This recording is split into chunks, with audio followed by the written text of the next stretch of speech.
Bonjour, bienvenue sur ce nouvel épisode de podcast. Je suis Nathalie, By Night Création. Vous pouvez me retrouver sous ce pseudo-là sur Instagram, sur Facebook, et vous pouvez me retrouver sur Ravelry sous le pseudo By Night tout court. Comment est-ce que vous allez? Tout le monde va bien? Mais ça fait pas très longtemps, ça fait quoi, 2 semaines, 3 semaines que j'ai enregistré le dernier épisode, et je m'y tiens, je suis de retour. Merci pour tous vos messages, vos commentaires suite à l'épisode précédent. Je suis désolée d'en avoir désespéré certains d'entre vous avec mon pantalon rétréci qui est toujours ici depuis l'enregistrement du dernier épisode. Voilà, c'est des choses qui arrivent, c'est pas très grave. J'ai répondu à une grosse partie des commentaires, mais pas encore tout à fait à tout le monde. Voilà, c'est comme d'habitude. Je préfère tricoter les rares moments que j'ai de libre. Je préfère tricoter que de répondre aux commentaires. C'est pas bien, hein, parce que je les lis tous avec grand plaisir et ça me fait vraiment très plaisir. Voilà, j'ai oublié de dire que ceci est un podcast essentiellement dédié au tricot. Je suis teinturière de laine professionnelle pour les nouvelles personnes qui arriveraient ici bienvenue.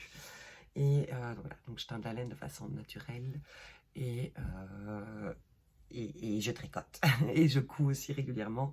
Je ne sais pas encore si je vais parler couture ou pas. J'ai 1, 2, 3, 4, 5, 6, 7, 8 ouvrages en tricot terminés.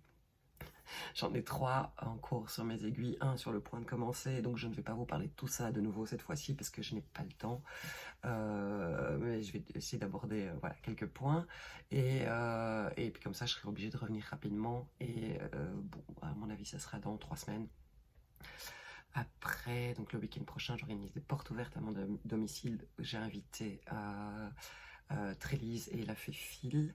Vous aurez les infos dans la boîte de description sous la vidéo si vous voulez venir vous joindre à nous et vous inscrire pour venir papouiller de la laine et nous rencontrer en vrai.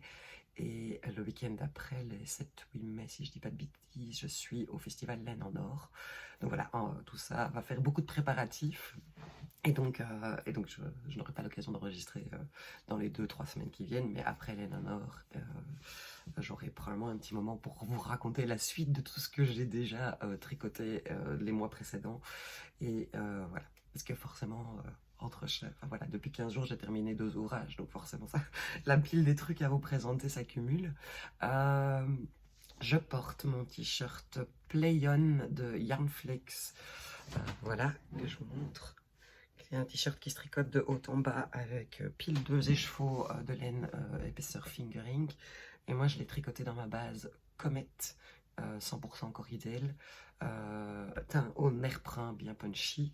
Je vous l'avais présenté, je pense, en fin d'année passée. Je l'ai tricoté à la fin de l'été passé, parce que quand je préparais mes boîtes pour les salons qui allaient arriver à l'automne, il y avait ces 2 écheveaux de Comet teint au nerprin qui me faisaient de l'œil, alors que je ne sais pas si vous vous souvenez combien l'été passé était moche et que j'avais besoin de lumière et de soleil, et donc j'avais décidé de me les garder et de me faire ce t-shirt. C'est vraiment un modèle que j'aime beaucoup et je l'ai porté même en hiver avec un top au-dessus, un gilet en dessous et un gilet par dessus, parce que la Corridel elle est très thermorégulatrice, donc je pense pas au-dessus de 25 degrés que ça va aller, mais pour le moment c'est vraiment parfait.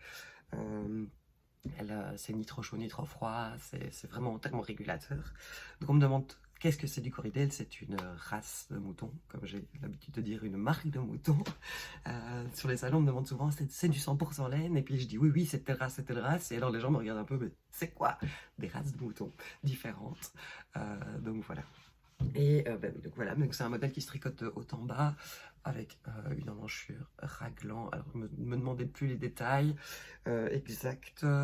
Voilà, on tricote en aller-retour jusqu'à ce qu'on vienne rejoindre les devants et le dos au niveau du bas de l'encolure. Et là on met les manches en attente, on termine le corps, et puis alors après on vient juste reprendre les manches pour faire quelques rangs avec le même point qui est le point qui se trouve ici. Personnellement, pour moi, c'est un modèle qui peut être accessible aux quasi-débutantes, en fait. Si vous avez déjà fait des augmentations et des côtes et des jetés, ça peut être un très chouette premier modèle de pull à faire. Aussi, si vous voulez découvrir le tricot sur aiguille circulaire ou le tricot en rond, puisqu'on commence d'abord en aller-retour et puis on vient rejoindre tout le monde et on termine par tourner en rond. Donc voilà, c'est un très chouette modèle. Et dessous, je porte une jupe, voilà, qui était une robe. Je vous ai expliqué dans l'épisode précédent que suite à ma perte de poids, ben, j'ai plein de vêtements que j'aime beaucoup d'amour, qui sont devenus vraiment beaucoup trop grandes. Et donc c'était une robe chemise, mais genre j'avais l'air vraiment, ça ressemblait plus à rien. Et donc en fait j'ai coupé au niveau la partie ceinture, en fait, qui était à ce moment-là, qui était à peu près ici. Donc là, tout ça, c'était un chemisier manche longue, et en dessous, on avait une simple jupe. Et j'ai coupé, et donc j'ai gardé tout le principe de la robe chemise, et j'ai juste récupéré le tissu des manches. Voilà, c'est les 2 manches m'ont permis de faire cette ceinture, et j'ai juste fait une ceinture élastique et toute simple.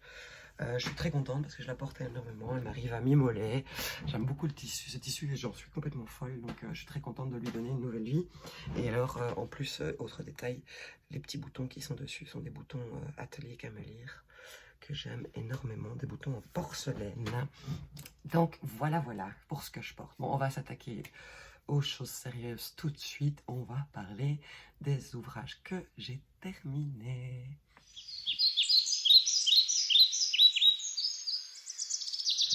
Alors, le premier ouvrage terminé que je vais partager avec vous, alors c'est un ouvrage que vous avez déjà beaucoup vu sur les réseaux sociaux puisque c'est un modèle que j'ai créé et qui est sorti début mars, mais que j'ai pas encore eu l'occasion de vous montrer en vidéo. Il s'agit du châle Ultra Rêve que j'ai créé en combinant une de mes laines et une des laines de La Féfile. La genèse du projet date de 2020. Mais donc La Féfile et moi, on s'était retrouvés une fois chez moi et puis une fois chez elle pour faire des portes ouvertes l'une chez l'autre. Et voilà, ça me démangeait, j'aime beaucoup son travail. Et je reçois un appel en même temps. Voilà, vous aurez vu mon gros doigt. Un call center qui veut probablement parler au directeur des ressources humaines ou du responsable IT de mon entreprise. C'est moi, je suis tout. Je suis même le facteur. Bref, donc voilà, et donc du coup, La Féfile et moi on s'est retrouvés, et puis ben voilà, j'aime beaucoup son travail, et puis surtout, comme elle travaille avec les pigments, alors que moi je travaille avec les peintures naturelles, mais il y a des choses qu'elle sait faire, que je ne sais pas faire, dont les speckles, elle a des magnifiques coloris à speckles, et donc du coup, je lui ai dit, tu crois que ça te tenterait qu'on tente l'aventure que je crée un châle avec une laine de chacune de nous? Elle a dit, ah oui, oui, oui, oui, bien sûr. Bonne idée, bonne idée. Et ensuite, ben, on espérait en fait se revoir très souvent, puisqu'on avait plein de salons prévus à l'automne. Et donc, du coup, pour pouvoir en discuter, choisir les 2 laines ensemble, et bien, vous le savez, hein, forcément, le Covid est passé par là, et donc tout a été annulé. Et donc, on n'arrivait pas à se voir, on n'arrivait pas à se voir, on n'arrivait pas à se voir. Et j'avais à la maison des échos de Sakura que je lui avais acheté pour me faire un gilet. Et donc du coup, ben, voilà, l'idée était là, j'avais déjà fait des croquis, j'avais déjà fait les recherches de points que je voulais utiliser, et donc je voulais m'y mettre, et donc du coup j'ai fait des recherches dans mes écheveaux pour voir ce qui pourrait convenir avec Sakura, et je lui ai fait plusieurs propositions, et on a choisi ensemble de prendre ma Twinkle Cachou Cochonny, parce qu'on trouvait que ça se mettait très bien en valeur l'un et l'autre, et donc j'ai commencé à travailler sur le châle. Et donc on s'est retrouvés au printemps 2021. De nouveau, j'allais chez elle pour faire des portes ouvertes, donc j'ai terminé le châle. Et là, ensemble, on a choisi plein de combos de couleurs qui pourraient fonctionner et pour pouvoir vous les proposer. Et ensuite, bah, de nouveau, on espérait se voir régulièrement pour pouvoir s'organiser, mais en fait, on n'avait pas réalisé la partie logistique de travailler à deux et on travaille toutes les deux de façon tout à fait différente pour après, au moment de lancer le châle, comment est-ce qu'on fait? Donc voilà, et donc du coup on a décidé de le publier début mars puisqu'on savait qu'on aurait l'aiguille en fait juste derrière comme salon et on avait demandé pour être assez proches l'une de l'autre et parce que maintenant a priori les salons reprennent et donc on va être régulièrement ensemble sur les salons et pour les gens qui n'avaient pas l'occasion de venir sur les salons, alors on avait instauré un système de précommande pour les kits puisque c'est trop compliqué que j'ai dans toutes les propositions de choix de couleurs qu'on a faites quelques exemplaires de ces laines et elle est quelques exemplaires de mes laines. Enfin, voilà, au niveau pratique c'est un peu compliqué puis enfin voilà, on est des petites teinturières indépendantes donc on peut pas se permettre non plus de bloquer de la laine l'une chez l'autre au cas où quelqu'un voudrait les adopter. Donc voilà. Mais donc du coup, c'était une chouette aventure. Ça a pris du temps, hein. Ça fait presque 2 ans que l'idée s'est mise en place. Mais en même temps, ce châle, vous l'avez accueilli de façon complètement dingue. Je suis sur un petit nuage. Je pense d'ailleurs que vous êtes assez nombreuses à le tricoter en ce moment. Et ça me touche vraiment très très fort. Je suis vraiment ravie que ce projet vous plaise. Parce que vraiment, comme je vous dis, c'est un truc au très long cours finalement. Alors qu'en soi, la partie création du châle a été rapide. C'est tout ce qui s'est passé autour. Et voilà, et je trouve que c'est un joli symbole et que c'est une très chouette expérience professionnelle aussi. Pour moi sûrement, j'espère que pour la Féfile aussi. Voilà. Bon, j'arrête de parler, je vous le montre. Après, vous le connaissez, vous l'avez déjà vu plein de fois. Le châle Ultra Rêve. Voilà, je vous le montre dans le bon sens. Voilà, voilà. Et puis, il augmente, il augmente. Et il se termine par une grande bordure en dentelle. En fait, ce que je voulais absolument faire, c'était jouer d'abord sur des répétitions de sections, forcément, pour que chacune des deux couleurs soit mise en valeur. Donc, je vous montre Sakura de plus près. Voilà, et alors, cachou cochonnier, qui est un vieux rose. Donc, le cachou, c'est une plante qui va me donner des bruns roux. Et je viens rajouter de la cochonnie pour le rosir. La cochonnie donnant des coloris dans les tons de rose.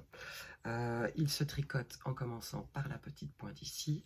Tout le long, on a un I-cord qu'on va tricoter au fur et à mesure. Et alors, on a une section de texture qui se répète entre chaque autre section. Et alors, on a des sections de rayures un peu contrariées, dans le sens où il y a certains rangs en vert qu'on tricote à l'endroit.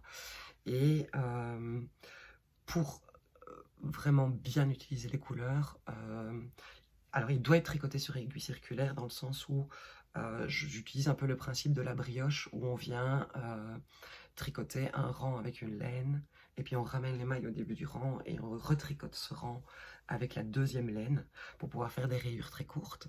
Ah oui, alors j'oublie aussi qu'il y a ce point, qui est un point de mosaïque, où on vient glisser les mailles pour pouvoir créer cette texture, et je trouve que ça donne presque un effet de tissage.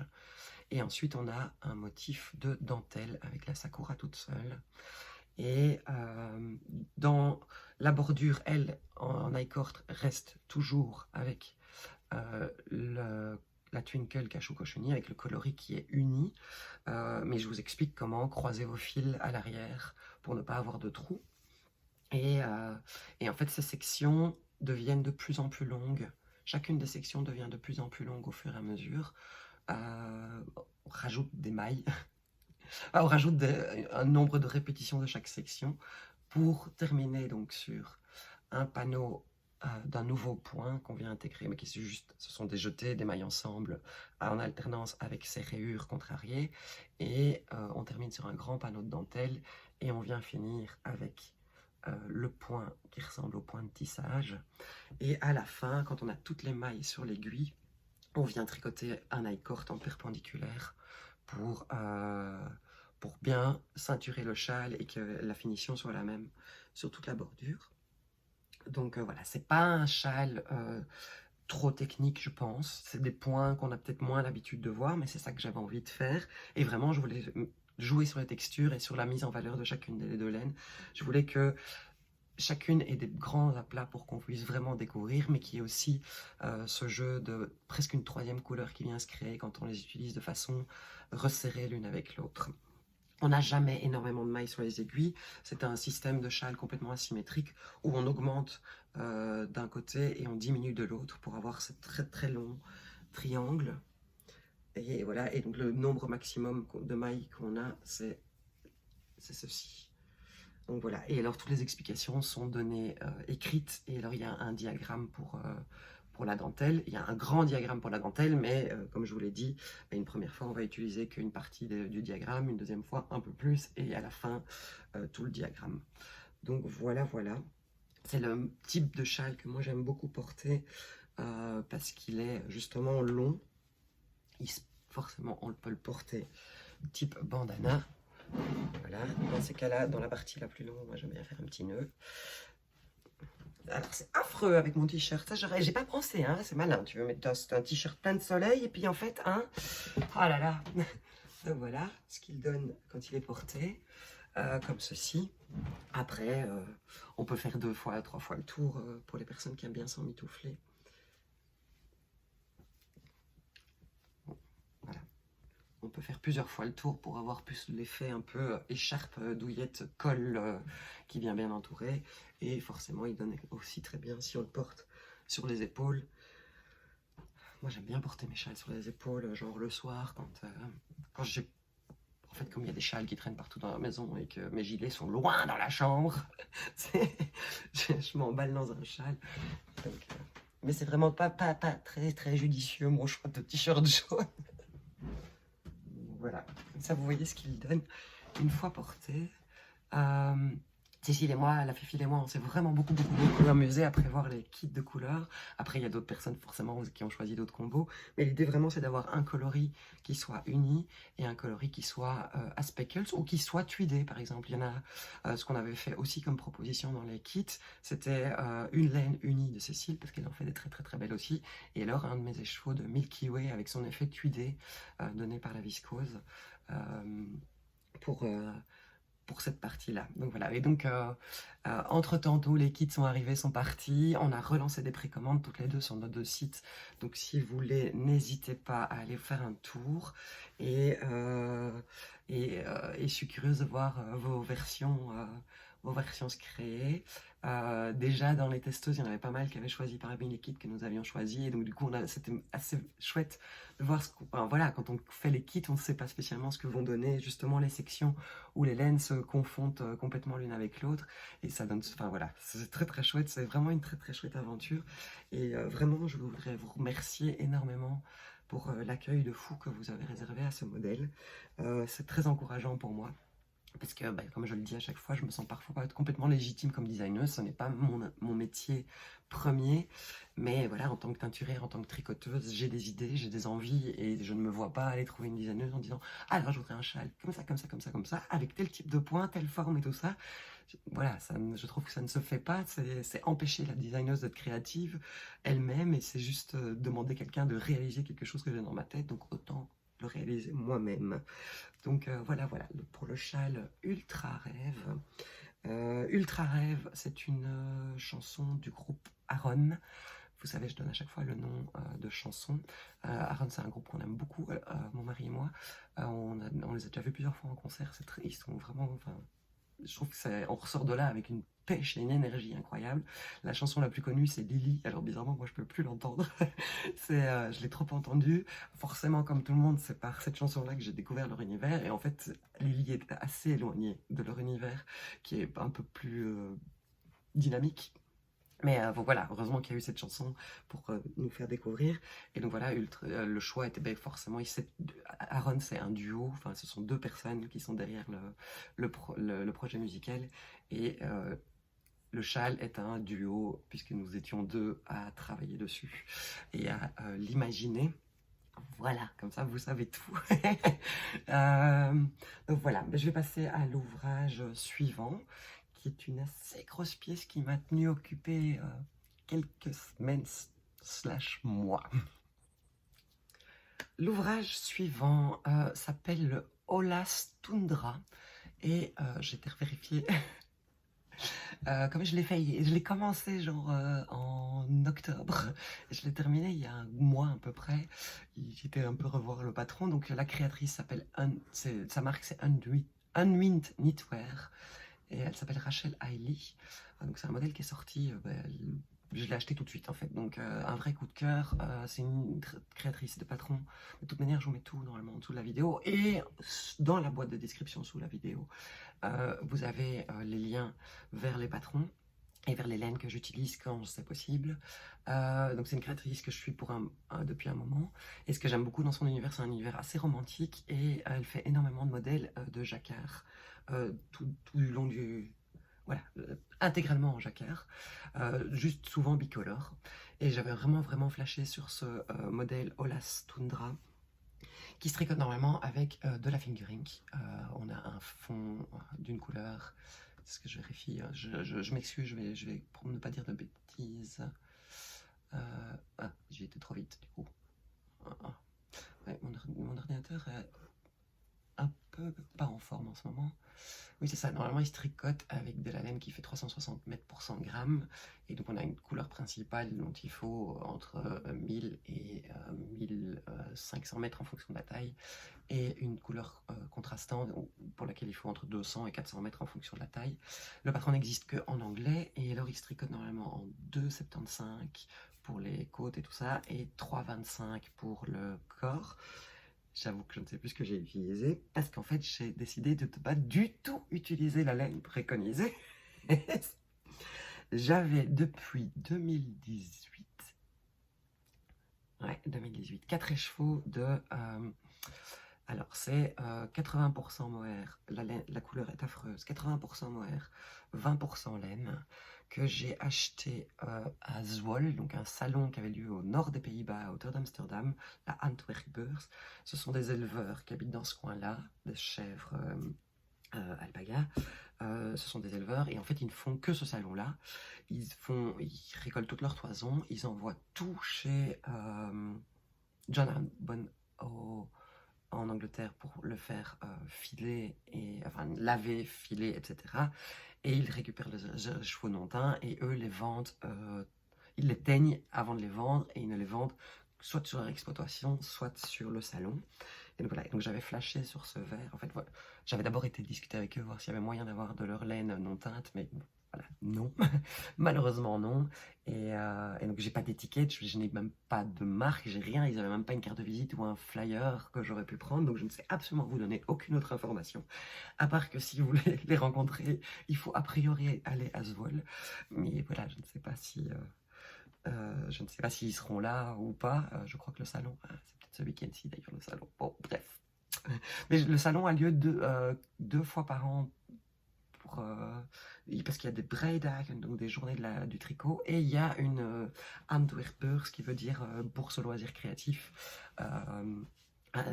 organisée par la même personne, qui est la dame aussi qui organise la Antwerpbeurs, donc bourse loisirs créatifs, à Gand, et qui avait organisé un salon à Amsterdam, et qui en avait organisé un près de La Haye aussi, auquel j'avais participé. Bref, donc voilà, donc j'avais 4 écheveaux comme ça, dans le but à la base de me faire un gilet bien douillet, et j'arrivais pas à déterminer le patron. Je sais que j'avais fait un échantillon, et que je tournais en fonction des aiguilles autour de 24 mailles. Donc, je revérifie l'échantillon que je ne trouve pas. Ocean Tools, blablabla. Pattern. Ah bah il n'y a pas d'échantillon, ça c'est bizarre. Qu'est-ce que j'ai fait moi? Ah voilà. Oui, ok. Donc moi je tournais à mon avis autour de 24 mailles. Après comme c'est un fil, alors je vais vous montrer le fil. Le fil, bah, comme il y a 80% de mohair, donc forcément c'est un fil qui est très très fluffy. Je dirais que pour celles qui connaissent, on est vraiment dans le même type de fil que ma base Sirius. Vraiment la même épaisseur, avec le même gonflant et le même côté très fluffy. Et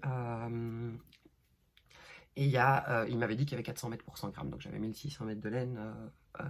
Bon, vous voyez, je n'ai pas tout utilisé, il me reste ceci.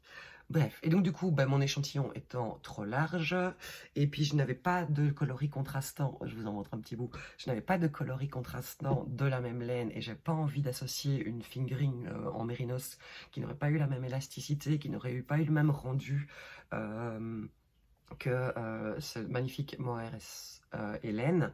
Je me suis dit, je vais essayer un truc. Et donc j'ai fait un petit échantillon que j'ai probablement détricoté ou perdu ou jeté. Et alors j'ai utilisé 2 brins de mohair et soie que j'ai trouvé dans mes restes. Voilà, j'ai un gros pochon de restes là dans mes étagères. Et j'avais, dans chacun des cas, il me restait à peu près 25 grammes. Donc c'est ma base Hello, ici au naturel, et ici teinte cachou cochenille. Et donc il me restait deux gros restes. Et donc je les ai tricotés en double, comme coloris contrastant. Alors ça donnait un résultat un peu plus fin. J'ai eu un peu de mal au début pour gérer la tension entre les deux, puis finalement je me suis habituée et je trouvais que le résultat donnait vraiment bien. Donc je vous montre mon pull. Je ne vais pas l'enfiler tout de suite parce qu'il est très très très très chaud et qu'il fait chaud. Le voilà, cette merveille de Olas Tundra. Voilà. Alors, Entre le fait que de toute manière, de base, mon échantillon était plus large, que j'utilisais une laine qui était très fluffy, qu'il était hors de question que je tricote un pull en aiguille de 75 tout en jacquard. Je suis partie, je pense que je l'ai tricoté en 3,5, voire 3,75. Je pense que je l'ai tricoté en 3,5 et il est parti côte en 3 mm. Et je suis partie sur la taille XS, parce que je voulais pas non plus, en fait, sur la photo, on voit vraiment que son emmanchure, les manches sont très étroites, mais son emmanchure lui arrive genre ici. Et je sais que dans ces cas-là, quand on lève les bras, on se retrouve avec le nombril à l'air. Et donc ça, je voulais pas. Donc je voulais quelque chose qui soit un peu plus près du corps, puisque les manches sont étroites. Donc, on commence par monter le col. Elle nous fait 2 options de col. Soit on le laisse long, soit on le replie. Mais je crois qu'on vient le coudre à la fin. Donc on a un col qui fait à peu près ça. Et puis on a normalement un jeu de rang raccourci. D'à peu près cette hauteur-là, mais comme je vous dis, moi j'étais complètement hors échantillon, qu'on tricote avec le coloris principal, donc le vert, et puis on vient suivre. Le patron est extrêmement bien fait puisqu'on a toujours maximum des petits diagrammes de jacquard, comme ça on n'a pas tout à coup une énorme page de jacquard, et donc on vient construire tout ce yoke dans lequel sont comprises les augmentations forcément pour venir former les épaules et la poitrine et le dos. Et ensuite, on vient mettre les manches en attente après avoir monté. Et on reprend le corps après avoir monté des mailles sous le corps. Et là, de nouveau, on a tous des petits diagrammes pour chaque section. Et alors, à la fin, si on veut raccourcir ou allonger le corps, elle suggère, ben voilà, si vous voulez allonger ou raccourcir, ben en fait, vous faites tel diagramme. Une fois de plus, ça vous ajoute 6 cm. Donc, je pense que c'est genre rajouter ce motif-là. Et donc vous pouvez le faire, et puis vous terminez de toute manière par, vous gardez 7-8 cm de marge par rapport à la hauteur que vous voulez pour faire ce dernier diagramme. Donc en fait on peut l'arrêter ici, on peut l'arrêter là et attaquer cette partie-ci, ou on peut refaire cette partie-là pour l'allonger. Et ensuite on vient faire, donc c'est des côtes torse dans le bas, et ensuite on vient forcément reprendre les mailles des manches qui sont en attente. Et là pareil, on a des diagrammes, et les manches sont faites avec des diminutions ici le long.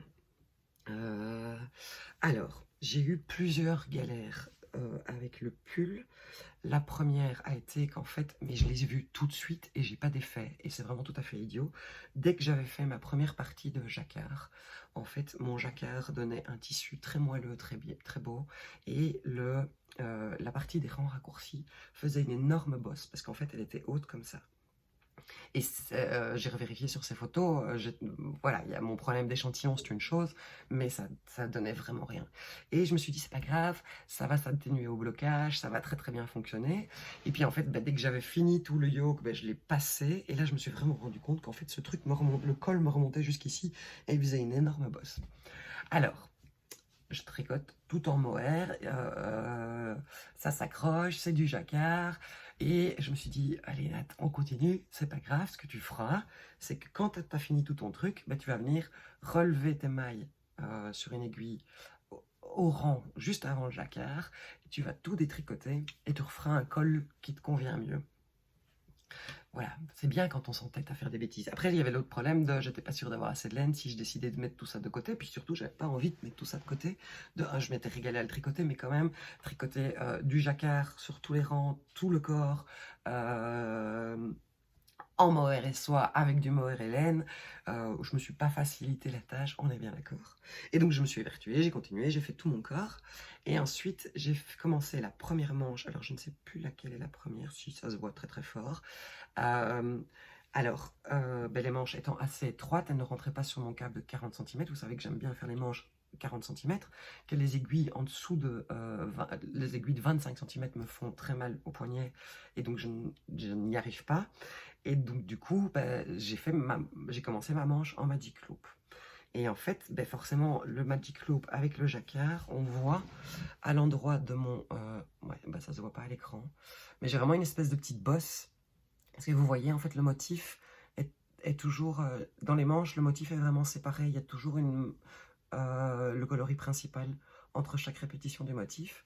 Et donc, à cet endroit-là, ça me fait une espèce de bosse disgracieuse, de problème de tension quand j'allais rechercher ma couleur plus claire au moment de reprendre ma suite du jacquard de l'autre côté de mon Magic Loop.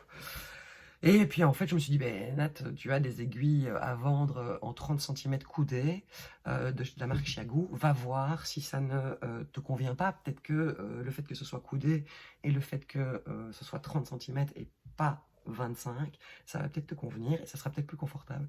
La révélation totale, c'est complètement merveilleux, c'est complètement génial. Ah voilà, la révélation. Du coup, je me suis gardé des aiguilles 30 cm coudées pour tous les... pour toutes les tailles d'aiguilles que j'ai sur mon site, enfin voilà, que je vous propose à la vente. J'en ai gardé une paire de chaque. Et le gilet, le pull que je viens de finir, ben, j'ai aussi fait les manches, au lieu de faire les deux manches ensemble en Magic Loop, je les ai aussi faites avec les aiguilles 30 cm coudées, pour voir si c'était pas juste le fait que ce soit le jacquard, que ce soit confortable. Non, franchement, j'aime beaucoup, beaucoup. Après, voilà, c'est toujours un truc, c'est complètement subjectif. La manière dont on tient ces aiguilles, le confort, il y en a qui 25 cm ça leur convient très très bien, mais les 23 cm conviennent très bien à plein de monde. Moi, c'est impossible. Donc voilà, et donc du coup, j'ai fait mes deux manches. Mais donc, je vous dis, j'ai commencé, je dirais, fin octobre. Peut-être mi-novembre, et je l'ai terminé il n'y a pas longtemps parce que je me suis pas mis la pression. Je me suis dit, bah, tant pis, je le porterai pas cet hiver. C'est juste un modèle que je voulais absolument faire. Je suis super contente d'avoir utilisé ces laines. Je suis super contente de mon choix de couleur. Je trouve que ça donne vraiment, vraiment bien. Et voilà, je l'ai porté. Heureusement, il y a 15 jours, on a eu une semaine où il avait fait très très beau, puis il y a une semaine où il a neigé. On a eu genre 5 cm de neige et tout. Il a fait très froid. J'ai pu le porter 2-3 fois cette semaine-là, donc voilà, j'en ai quand même déjà un peu profité. Mais donc voilà, donc j'ai terminé mon pull, je l'ai complètement bloqué dans l'espoir de résoudre mon problème de bosse, et mon problème de bosse n'est absolument pas résolu, comme je vous l'ai dit avant. Et donc, ce que j'ai fait, c'est comme j'ai dit, je suis venu passer une aiguille et un câble, et je suis venu récupérer toutes les mailles du rang au-dessus du premier rang de jacquard, en me disant c'est facile, puisque j'ai mon repère du rang de jacquard pour m'y retrouver. La galère. Mais la galère. La galère. Parce que l'idée était donc de défaire mon rang de montage et de venir détricoter. Alors déjà, j'ai jamais réussi à défaire mon rang de montage. Voilà. Il est là. Alors, j'ai défait mon rang de montage, mais j'ai jamais réussi. Alors, est-ce que c'est parce que c'est des côtes torse? Est-ce que c'est parce que dans l'autre sens? En fait, je crois que j'avais jamais détricoté quelque chose par le côté où on le monte. Donc, je suis incapable de vous dire quel a été le problème. Du coup, je me suis dit, ok, de toute manière, j'ai toutes mes aiguilles toutes mes mailles sur l'aiguille.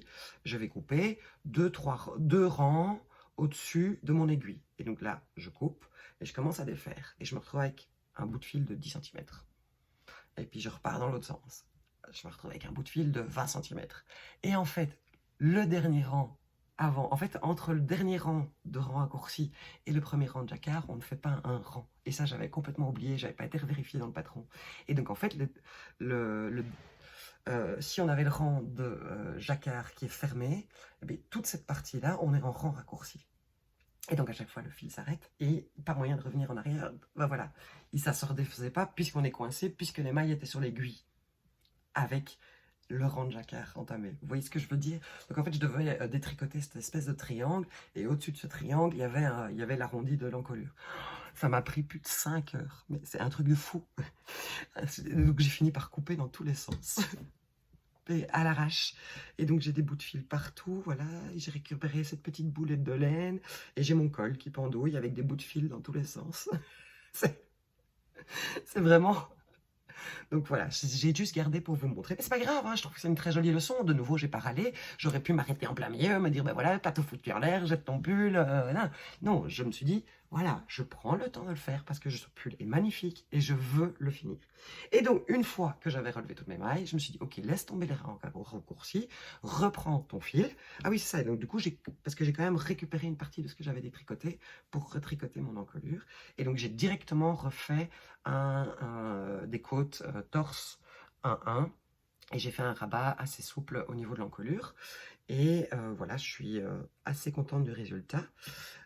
Sauf que je trouve le col de nouveau un tout petit peu trop montant. Je vous montrerai quand je l'enfile.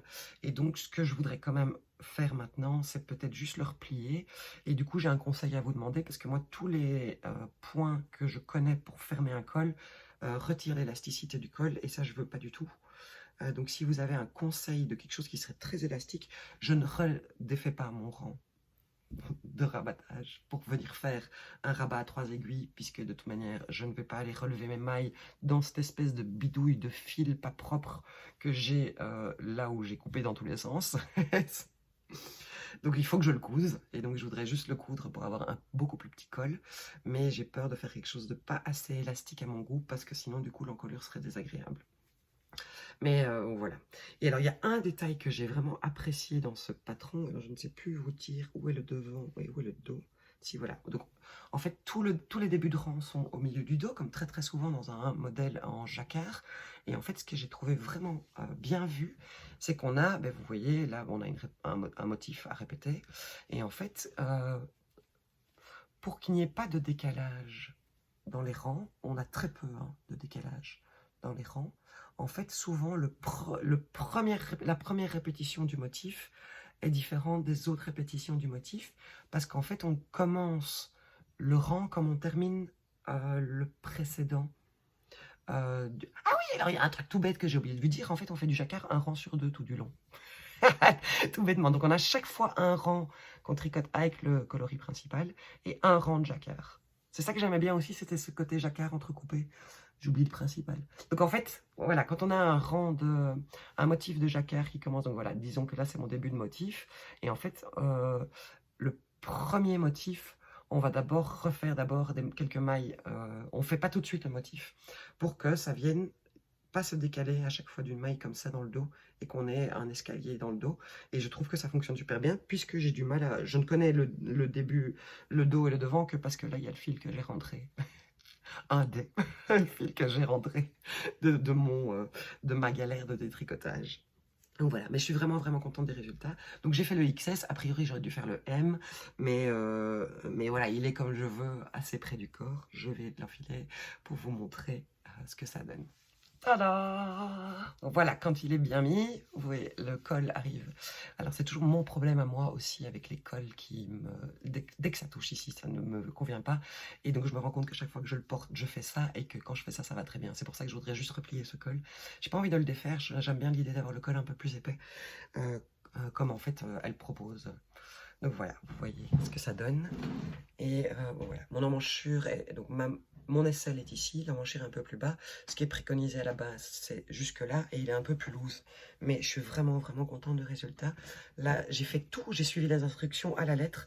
Donc j'ai pas, parce que pareil, hein, pour les manches, elle suggère de répéter une section X fois, ou d'enlever une section X fois, si on veut faire des manches plus courtes ou plus longues. Mais j'ai vraiment suivi à la lettre toutes les instructions. Voilà ce que ça donne. Et le voilà en entier. C'est de nouveau affreux avec ma jupe. Ça fait un peu trop de motifs. On est bien d'accord. Bon, voilà. Donc, je ne l'ai toujours pas photographié ni montré ni sur Ravelry ni sur Instagram. Donc voilà, comme ça, pour une fois, je vous montre quelque chose d'abord dans le podcast avant de le montrer sur Instagram. Mais voilà, il y a juste ça. Toutes les 3 minutes, je vais aller chipoter. Donc c'est pour ça que je voudrais refermer ce col.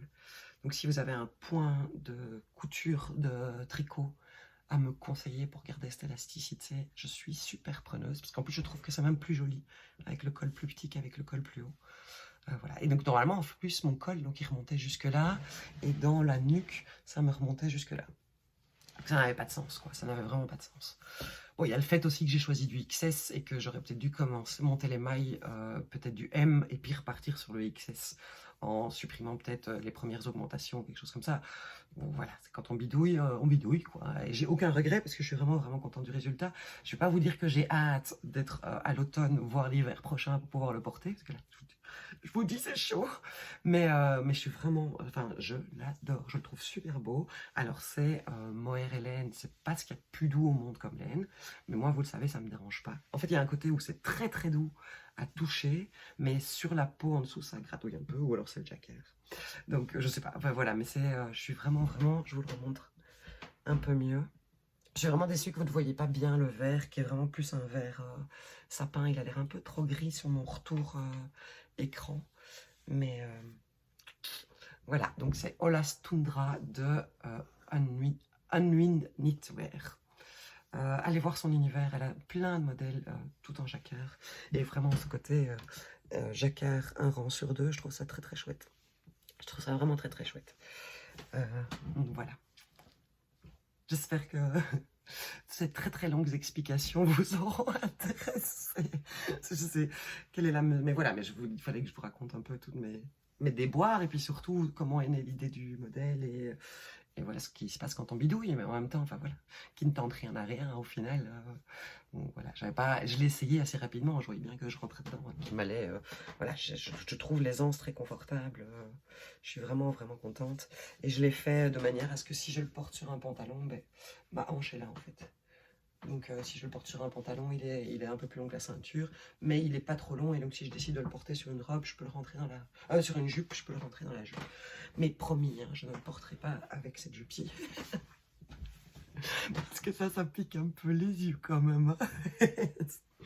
Donc voilà, voilà Stundra. On va passer à un autre ouvrage.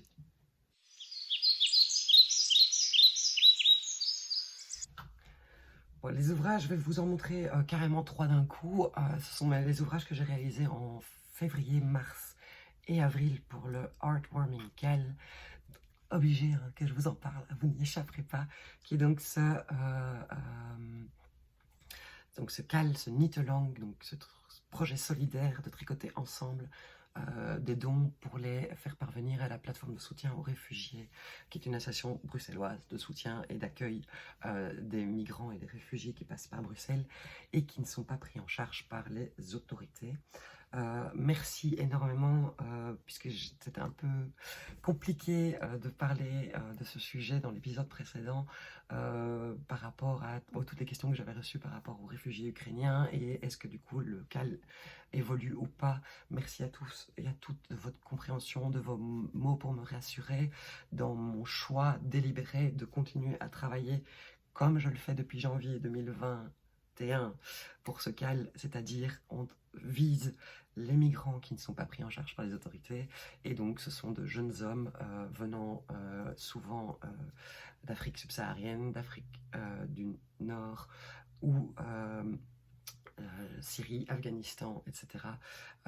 Et qui ont entre 15 et 30 ans et qui ne font entre guillemets que passer par la Belgique pour aller plus au nord ou pour aller en Angleterre et qui donc du coup les articles qu'on récolte pour le cal sont essentiellement adaptés à cette tranche de personnes-là et à ce type. Et donc l'idée est donc d'avoir, si possible, des pulls, mais bon, forcément c'est des grosses pièces, des bonnets, des gants, des moufles, éventuellement, mais c'est pas top, mais voilà, et des cols, des pièces qui soient pratiques, qui soient facilement transportables, qui ne risquent pas de se coincer dans une portière, d'être attrapées, d'être, enfin voilà, et donc de me faire parvenir tout ça courant du mois d'octobre.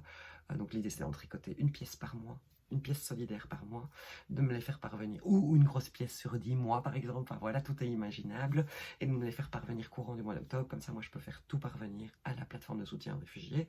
Toutes les infos pratiques sont à retrouver de nouveau, je vous le mets ici et je vous le remettrai encore dans la description de la vidéo, dans la partie coulisses de mon site. C'est un forum et dedans il y a le Heartwarming Cal 2022 dans lequel vous pouvez retrouver tous les fils de discussion mensuels pour partager ce que vous faites, ce que vous avez fait et trouver toutes les informations pratiques. Et donc je vous avais montré qu'en janvier j'avais fait un bonnet de reste. Alors je ne sais plus dans quel ordre j'ai tricoté mes bonnets. J'ai refait, en fait, quand je suis sur période salon, pour moi c'est plus pratique de faire un bonnet parce que c'est assez facilement transportable. Et donc du coup en février j'ai également fait un bonnet, je ne sais plus si c'est celui-ci ou l'autre. Là j'ai pris un fil de fingering blanc, un fil de fingering gris et je les ai tricotés ensemble. Dans les deux cas je pense que c'est un mélange de laine acrylique qui me restait de ma grand-mère. Et donc j'ai tricoté une grande bande de côte et puis le reste, je crois que je me suis basé toujours sur la construction de mon modèle It All Start With One pour le nombre de mailles et pour faire la couronne de diminution. Donc voilà. Donc en fait j'ai tricoté une grande bande de côte, comme ça il peut être porté soit avec la bordure repliée, soit la bordure droite. Puis j'ai tricoté style 10-12 cm et puis je suis venu faire la diminution. Parce que ça va avec ma pince. Et alors ça me donne terriblement envie de me faire un bonnet chiné pour moi. Je trouve que ça fonctionne assez bien. Voilà, c'est juste un bonnet, hein, mais Voilà. Et il fonctionne aussi avec la grosse bordure bien chaude, bien douillette, à venir mettre sur la tête. Donc voilà. Et alors, selon exactement la même construction, j'ai fait un deuxième bonnet. Donc de nouveau, je ne sais plus lequel des deux est en février, lequel des deux est en mars. Rouge. Bon, je sais pas si c'est malin pour que les gens restent discrets. Parfois, je réfléchis pas non plus le plus loin que le bout de mon nez, mais cette laine a une histoire. Il me restait 3 pelotes, c'est du 100% acrylique de la marque Pingouin. J'avais gardé l'étiquette, mais je ne l'ai pas retrouvée. Et c'est parmi les trous, ouais, je crois que c'est les 3 dernières pelotes qui restaient entières des réserves de ma grand-mère, qui est donc décédée en février 2000. Et donc, cette laine rouge est plus que probablement une laine qui avait été achetée pour faire un pull à mon frère, parce que quand il était petit, il ne s'habillait qu'en rouge. Donc voilà, et donc il restait 3 pelotes entières, donc j'en ai utilisé à peu près 1,5 pour faire ce bonnet. À chaque fois, je les tricote je pense, je fais les côtes en 3,5 ou en 4 et le reste en 4 ou en 4,5 en fonction de la laine. Il est vraiment bien chaud, bien douillet. C'est exactement le même que l'autre, hein, le même nombre de côtes, la même taille de tête et la même taille de couronne. Voilà. Ça me donne aussi envie d'avoir un bonnet rouge maintenant. Mais bon. Étant donné que je mets quand même un bonnet 4 fois par an et que j'en ai déjà 5 ou 6. C'est mieux de les faire pour les autres. Vous savez hein, que j'adore tricoter les bonnets et que c'est de ça aussi qu'est partie l'idée du cal, de tricoter moins pour moi et de tricoter, voilà, de pas continuer à accumuler des choses pour moi. Donc voilà le bonnet du mois suivant. Et alors dans la même laine rouge, en avril, j'ai refait une paire de gants, puisqu'en avril, je n'avais pas de salon, donc je pouvais faire un truc pour lequel je suis enfin voilà, où j'ai besoin de plus d'attention. Et donc j'ai fait une paire de gants que j'ai terminé le week-end dernier. Tada! Donc le modèle, c'est le même que j'avais utilisé l'année passée pour faire plusieurs paires de gants. Il s'appelle le Basic Plain Gloves. Il y a 3 ou 4 tailles dedans. C'est un modèle gratuit en anglais qui est disponible sur Ravelry. Je vous mettrai le lien sous la vidéo. Et donc, alors normalement le modèle se tricote, je pense, en 2,75 ou en 2,5. Et donc là, comme la laine est vraiment plus épaisse, j'ai essayé, c'était du carton, donc je les ai tricotés en 3,25 je pense, tout du long. Et donc on tricote des côtes, et puis après on vient faire des rangs d'augmentation pour marquer le pouce. Là, on met les mailles du pouce en attente. On vient continuer à tricoter en rond jusqu'à une certaine hauteur. Et puis on met toutes ces mailles-là en attente. On fait le petit doigt. Donc le petit doigt, c'est 13 mailles de mémoire. Donc un petit doigt, c'est 10 minutes. Et alors on termine un peu comme on termine un bonnet. Hein. Donc on tricote 2 mailles ensemble, 2 mailles ensemble. Et après on coupe le fil et on vient de passer dans les mailles restantes. Et puis on rentre le fil. Ensuite, on reprend les mailles. Ici, on refait encore quelques rangs pour marquer la différence entre le petit doigt qui est vraiment plus bas et les autres. On fait quelques rangs et puis on met ces mailles-là en attente. On tricote le doigt. Et à chaque fois, on monte une maille supplémentaire pour éviter d'avoir des trous. Et cette maille supplémentaire, on va venir la relever. Alors moi, je relève cette maille-là plus une maille de part et d'autre pour éviter d'avoir des trous entre chaque doigt. Et puis on vient faire ce doigt-là, puis ce doigt-là, et on termine par le pouce. Alors ça paraît un peu... c'est vraiment très très simple. Il faut 50 grammes de laine pour faire les 2 gants. Ici, je suis dans une espèce d'épaisseur un peu hybride, en fait, parce que c'est du... Dans mon souvenir, sur l'étiquette, il était marqué que c'était 185 mètres pour 50 grammes, donc on n'est pas loin de la fingering. C'est dans la fingering, sauf qu'elle est vraiment, vraiment beaucoup plus épaisse, et que en épaisseur fingering, j'avais essayé de la doubler pour faire le bonnet, j'avais du carton pâte, donc du coup je l'ai utilisé seul, et donc je trouve qu'en fait le rendu donne vraiment presque de la DK. Et ça, je trouve que ça fonctionne très très bien, donc je vais en faire d'autres dans cette épaisseur-là, parce que ceux que j'avais fait l'année passée, j'avais fait la majorité en Fable de Drops, et donc du coup, ils étaient plus fins. Là, c'est vraiment bien chaud, bien douillet. Mais donc du coup, j'ai dû monter un peu plus de mailles, et enfin, j'ai fait une taille au-dessus que ce que j'avais fait l'année passée avec ma fingering. Et donc en fait, c'est vraiment super facile à faire un gant. Ce que je fais moi, c'est que pour ne pas avoir 12 millions de fils à rentrer, je les rentre tout de suite. Donc en fait, dès que j'ai fini mon petit doigt, je repasse le fil à travers au milieu avec mon aiguille. Je tire dessus, comme ça le doigt rentre, et je repasse quelques fois les mailles dans les mailles au-dessus après avoir fait un petit nœud. Je coupe. Et pareil, quand j'ai fini ce doigt-là, je viens rentrer ce fil-là, j'en profite pour vérifier qu'il n'y ait pas de trou qui se soit formé entre les doigts, je rentre ce fil-là, et ainsi de suite. Comme ça, en fait, on n'a jamais l'impression de rentrer. Et donc, je dirais que le pouce est le doigt, entre guillemets, qui prend le plus de temps, parce que c'est celui qui a le plus de mailles, et le pouce prend une grosse vingtaine de minutes à faire, temps de rentrage, les mailles compris. Et donc, chacun des doigts doit être fait soit avec 3 ou 4 aiguilles double pointe. Moi, je les ai fait en Magic Loop. Et donc, en fait, je travaille avec 3 câbles. Donc, j'ai mon premier câble principal qui est mon câble Magic Loop. Puis, j'ai laissé mes mailles en attente sur un câble de 40 cm qui pend. Et puis, je continue. Et en fait, quand je fais le petit doigt et que ces mailles-là sont en attente, je les mets sur un autre câble. Ces mailles-ci sont mises sur un autre câble de la même épaisseur d'aiguille. Donc là, je crois que j'étais en 3,25 ou en 3,5. Bref, j'ai fini il y a 3 jours, hein, mais poisson rouge, tour de bocal, oublié. Voilà, et donc là, je les mets sur un autre câble qui est comme ça, avec une aiguille de part et d'autre. Et donc en fait, quand je viens relever les mailles, je laisse ces mailles-là sur le câble en attente et je ne relève de chaque côté que les mailles dont j'ai besoin. J'espère que c'est clair. Et donc en fait, ça va super vite. J'ai pas l'impression d'avoir des manœuvres et des fils dans tous les sens. Les premiers gants que j'avais fait, celle-ci était sur vous voyez la grande épingle de sûreté comme ça, un ramasse-mailles. Et ça, c'était sur un autre ramasse-mailles. Et puis après, à chaque fois, je galérais parce que je devais repasser toutes mes mailles à travers le ramasse-mailles sur le câble. Et puis finalement, j'étais pas dans le bon sens pour redémarrer mon rang suivant. Et en fait, ce système de travailler juste avec 3 câbles, c'est vraiment le plus simple. Je vais les enlever. J'ai chaud, mais je suis... Voilà, mes gants rouges assortis à mon bonnet rouge. Pour le Hardware-Minkel, et j'espère que la personne qui les recevra, on pourra en faire bon usage et être bien réchauffé pendant l'hiver prochain. Je pense que ce mois-ci, pour le mois de mai, waouh! Oui, parce que je ne me rends pas bien compte qu'on est déjà le 21 avril. Donc pour le mois de mai, j'hésite, comme j'ai les portes ouvertes et quand même 1 ou 2 week-ends, mais j'ai quand même 2 salons. Est-ce que je recommence une paire de gants ou est-ce que je recommence un bonnet? Mais en même temps, les gants, c'est vraiment fun à faire. Il me reste, je regarde là derrière, parce que c'est là que j'ai mon sac avec toutes les laines, adaptées. C'est-à-dire que j'ai très peu de laines qui ne sont pas précieuses. C'est un peu snob de dire ça. Oh. Ouais, voilà, je suis snob. Je fais un peu drapeau belge en fait, là, de nouveau.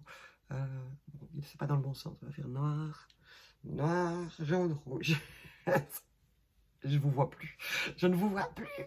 Donc voilà. Mais donc, si vous voulez rejoindre le local, si vous voulez juste créer une pièce pour le local, vous savez que toutes les participations sont les bienvenues. Si vous avez déjà tricoté des choses pour le local et pour éviter les frais de port et que vous avez prévu de me voir, soit au Portes Ouvertes la semaine prochaine, soit à Laine en Or, soit à Knit at Motoko, soit au Festival Big Woodland en Bretagne, n'hésitez pas à me les apporter à ce moment-là. Éventuellement, prévenez-moi que je prévois... non, a priori, j'ai la place dans la camionnette. Mais n'hésitez pas franchement à déjà me donner vos dons, vos créations. Ça me fait vraiment plaisir, tout ce que j'ai déjà reçu, je l'ai déjà dit. Je ne suis pas loin des 300 pièces déjà réceptionnées. J'en ai encore reçu la semaine dernière, donc c'est un truc de fou. C'est complètement magique et je vous remercie fort comme ça de votre enthousiasme vis-à-vis de ce projet. Voilà. Parce que c'est vraiment, voilà, je le dis à chaque fois, mais c'est vraiment quelque chose qui me tient énormément à cœur de faire quelque chose de solidaire voilà, c'est une toute petite goutte dans l'océan de la solidarité, mais voilà. Et ce que je fais maintenant, je vous l'ai dit dans l'épisode précédent, comme j'ai déjà reçu pas mal de choses, j'essaye de trier au fur et à mesure, parce que l'année passée, j'avais réceptionné, et en fait, je m'étais retrouvée où tout a été mélangé, donc maintenant, au fur et à mesure, j'ai un sac pour les bonnets, un sac pour les cols, un sac pour les gants, un sac pour les chaussettes, un sac pour les vêtements, et je mets tout au fur et à mesure, et alors quand il y a 50 bonnets, je les mets dans un sac sous vide, comme ça, ils sont à l'abri de la poussière jusqu'en octobre, et donc voilà, et donc j'ai déjà 4 sacs sous vide de bonnets. Donc j'ai déjà 200 bonnets et je dirais on n'est pas loin de la 40aine de paires de chaussettes, de la 10aine de paires de gants et on n'est pas loin de la 50aine de cols. Donc c'est, oui, on est plus qu'à 300 pièces. Enfin bon, bref, c'est un truc de fou, quoi. C'est un truc de fou et merci. Vous êtes absolument prodigieux et prodigieuses. En fait, je peux dire prodigieuse parce qu'il n'y a que des madames qui ont participé jusqu'à présent. Petit, hein. Allez les mecs. Solidarité.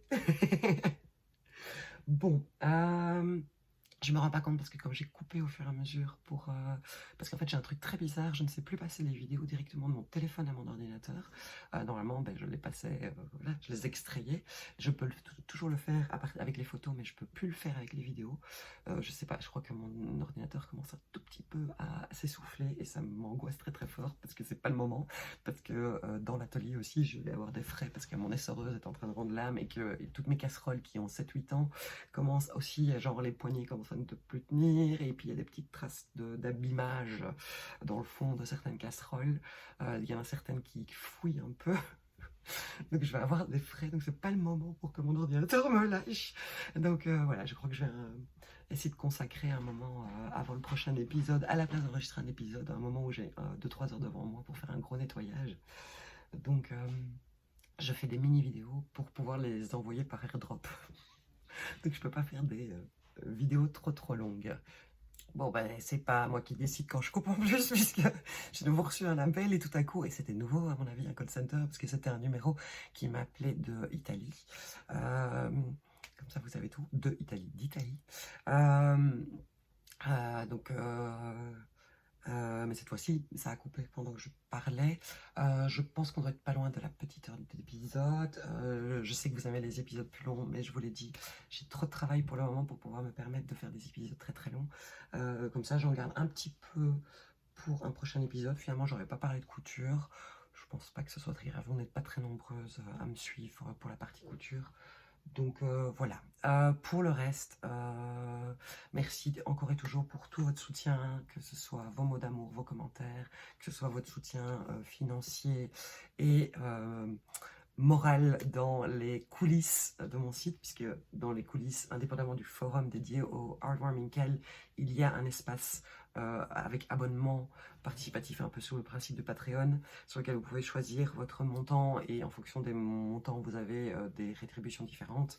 Et voilà, ça me soutient au quotidien dans mon activité, et puis surtout aussi, comme je le dis souvent aux personnes qui sont en coulisses, ça me permet aussi de faire du tri dans mes idées, de venir raconter un peu voilà, les coulisses de l'entreprise d'une teinturière indépendante, d'un artisan qui fait tout de A à Z dans son entreprise, et qui parfois est un petit peu dépassé par la partie il faut produire, la partie il faut vendre, mais en même temps il faut être créatif, il faut rester créatif. Et puis voilà, comme toutes les personnes créatives, il y a des moments où je ne suis pas du tout créative, puis il y a des moments où cette créativité a besoin de s'exprimer, mais en même temps il y a les échéances qui font que je n'ai pas le temps de m'exprimer, du coup ça devient un peu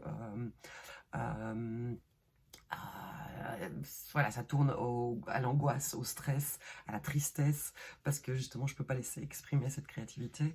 Et voilà, il y a une grosse semaine, j'ai décidé de faire mettre un gros coup de frein sur la partie teinture, parce que j'étais vraiment tout le temps dans la répétition, tout le temps la même journée, et j'avais tout le temps l'impression que je n'arrivais pas au bout de ce que j'avais prévu de faire sur la journée. Et donc depuis une semaine, je tourne un peu plus au ralenti, sachant que j'ai rebobiné 300 et des écheveaux, que j'ai étiqueté la même quantité d'écheveaux, que je viens de terminer de préparer toutes mes caisses pour qu'elles soient bien chouettes, prêtes pour les portes ouvertes, parce que ce week-end on part en week-end en amoureux, on va un peu prendre l'air, et donc on revient lundi soir, et puis mardi on prépare la maison, mercredi j'installe toute ma laine, et jeudi mes invités arrivent, et vendredi, samedi, dimanche vous arrivez pour venir papoter avec nous, et alors on croise les doigts pour que le temps reste très beau, pour qu'on puisse profiter de la terrasse et que vous puissiez y rester un moment un peu plus long et un peu plus précieux et chouette, que voilà. Mais donc du coup, merci aux personnes qui me soutiennent en coulisses et qui m'aident à faire justement du tri, à prendre du recul par rapport à ce qui se passe dans la tête. Et merci aussi à toutes celles qui régulièrement adoptent ma laine, que ce soit via mon site ou que ce soit sur les salons ou lors de portes ouvertes. Merci beaucoup de votre enthousiasme, de vos mots d'amour, de vos petits mots quand vous avez reçu votre colis. Enfin voilà, tout ça me fait vraiment énormément plaisir. N'hésitez pas non plus à me taguer régulièrement, que ce soit sur Instagram ou sur Facebook. Après Facebook, je crois que j'y ai plus mis un orteil depuis au moins 3 mois, mais je m'en excuse, mais ce réseau social ne me correspond pas du tout. Enfin, ne me convient pas, même si je sais hein, que Instagram appartient à Facebook, enfin à Meta, mais voilà, je trouve que les échanges sur Instagram sont moins politisés, moins moins argumenté, moins, enfin, voilà, il y a plus de bienveillance, c'est peut-être ça, juste ça, en fait, je, je- je ne veux que de la bienveillance, s'il vous plaît. Donc voilà, mais donc du coup, merci pour tout. N'hésitez pas à me taguer et donc à me signaler que vous êtes en train de tricoter et à montrer ce que vous faites avec la laine que vous avez adoptée. J'adore voir vos inspirations, votre créativité aussi. Je vous laisse là, je vous fais un bisou énorme jusqu'à la lune. Portez-vous bien, n'oubliez pas de dire aux gens que vous les aimez, Et on se retrouve a priori dans 3 semaines pour un prochain épisode qui sera intégralement aromatisé à la Garance. Gros bisous.